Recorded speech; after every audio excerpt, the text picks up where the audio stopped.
Hey guys, मेरा नाम गायत्री है और इस वीडियो में मैं ग्रीन मैटर से श्री कृष्ण जी की आउटलाइन ड्रॉ करूँगी।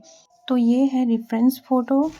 करने से पहले मैं आप सभी को शेयर करना चाहती हूँ कि ये फर्स्ट टाइम है जब मैं अपने आर्ट्स वीडियो में अपना वॉइस दे रही हूँ।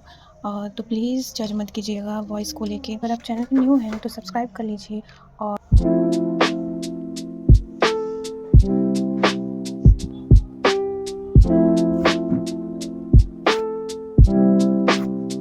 डिटेल्स में ग्रिड मेथड के बारे में जानना है। ग्रिड मेथड में क्या मेज़रमेंट लेते हैं, कैसे मेज़रमेंट लेते हैं, ग्रिड ऐप को कैसे यूज़ करते हैं, कौन-सी ऐप यूज़ करते हैं, तो उसके लिए आप कमेंट करें ताकि मैं एक उस पे अलग से एक वीडियो ला सकूँ जिसमें पूरी डिटेल्स में वीडियो बनाऊँ और आप सभी को बताऊँ कि कैसे यूज़ करते हैं, क्या मेज़रमेंट लेते हैं, कैसे मेज़रमेंट लेते हैं।